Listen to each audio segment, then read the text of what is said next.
here are 8 psychological tricks that actually work. Number 1, call them by their name. People love it when you talk about them.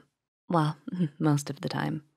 When you say someone's name mid-sentence in a conversation with them, it's a great way to grab their attention and redirect the conversation back to you or them. Have you ever noticed as a child when a teacher would say your name in the middle of a lecture? That's because when you hear your own name, it grabs your attention and pulls you back to the present. School teachers don't want their students to be distracted, so they say their students' names to bring them back to the discussion at hand. This same tactic goes for making someone notice you. While in conversation with someone you admire, try saying their name often and at the beginning or end of the question. This will grab their attention and add some charisma to your regular conversations. Number 2, hand someone something while in mid-conversation. Here's a fun trick. Let's say you really need help carrying something up to your room, but your pesky brother isn't interested in helping you. In order to get his help, try handing him the object while in mid-conversation with him. For some bizarre reason, when people are in the middle of telling a story or engaged in deep conversation, they'll generally take anything you reach out and hand them. Go ahead, try it out next time.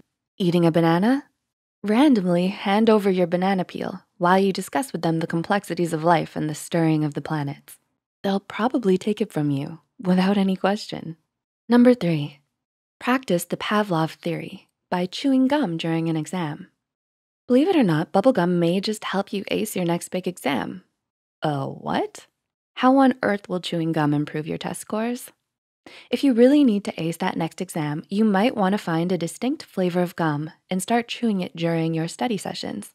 Then, when you finally take the exam, you'll have conditioned yourself to associate that flavor of gum with the information you studied for the test, and it may just help you remember the information during the test. This is a form of conditioning that started from the Pavlovian theory. According to Hassan University Online, the Pavlovian theory is learning procedure that involves pairing a stimulus with a conditioned response. In the now famous experiments that Ivan Pavlov conducted with his dogs, he demonstrated how the presence of a bowl of dog food, the stimulus, would trigger an unconditioned response, salivation, in the dogs. So next time you're studying for a test, bring out the bubble gum and get chewing. It may just earn you that A+.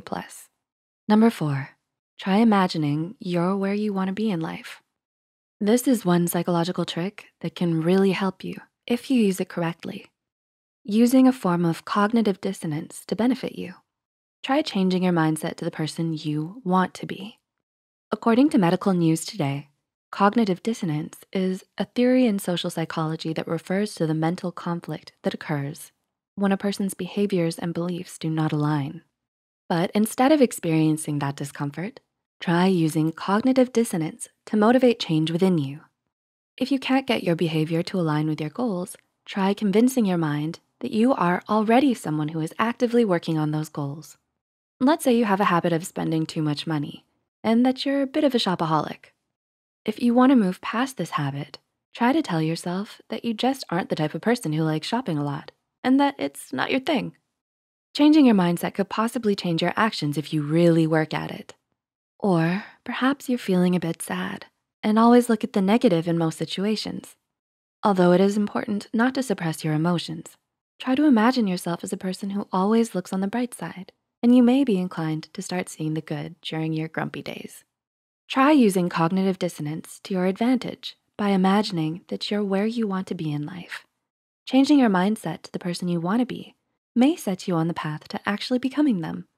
Number 5, ask for a big favor, then change it to a smaller one. Imagine this.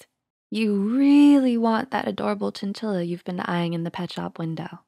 You pass by the pet store every day on your way home from school, and the chinchilla's just there, staring you down with his cute little beady eyes. Your birthday is coming up, and you don't have the cash to buy him for yourself, but you've already decided that you wanna name him Giblets. Well, if you wanna use a psychological trick to your advantage, try asking your parents for a dog first. Wait, what? But you don't want a dog. You want Giblets, the chinchilla. Yes, but if you ask your parents for a big favor first, they're bound to say no. If you change it later to a favor that is smaller, they're less inclined to deny you. In psychology, this technique is called the door in the face technique and can be used in many situations. If you desperately need 20 bucks, but you know your friend doesn't like to lend you a lot of money, try asking for 50 instead. 20 bucks seems like a lot less now in comparison. Huh? You and giblets are now living splendidly. Number 6, ask for a favor when someone is exhausted. This is another sneaky psychological trick. Say your friend really needed to crash at your house. You're definitely busy and have spent the whole night binge watching The Office on Netflix. You just really can't let them stay the night. And you've made up your mind to tell them no, but then your friend suddenly comes knocking at your door in the middle of the night. Somehow you've now let them in and told them they can stay the night. You gave in because you were exhausted and too tired to say no to their pleas.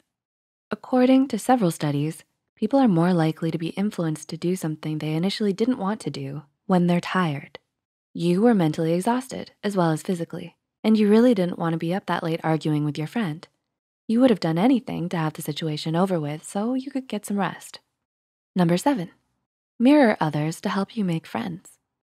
Are you having a hard time making friends at school?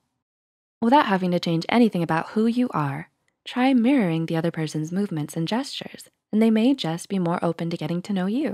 This kind of mirroring is called the chameleon effect and has been explored in further studies. If someone thinks that you're like them, they may be more willing to be your friend. So someone could be mirroring you subconsciously to lure you in and gain your trust. Or most likely, they just wanna be your friend. And number 8, nod your head if you want someone to agree with you. Have you ever needed someone to agree with a pitch you were making at work? Or perhaps you really wanted to persuade someone to agree with you on a subject you just know they would understand if they opened their mind up to it. Like, okay, they just really need to watch The Office on Netflix. If they just understood this point you're making and agreed with it, they'd likely wanna watch it. Try nodding while you're discussing a point you want someone to agree with. According to a 1980 study published in the Applied Psychology Journal, psychologists found that when others nod while listening to someone, they're more likely to agree with them.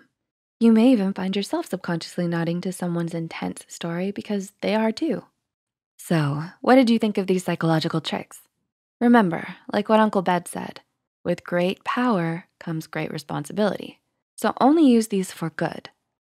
And be aware that others may be using them on you too. Are you going to try any of them out?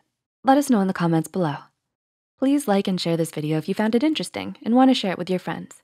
The studies and references used are listed in the description below. Don't forget to hit the subscribe button and notification bell icon for more Psych2Go videos. Thanks for watching, and we'll see you next time.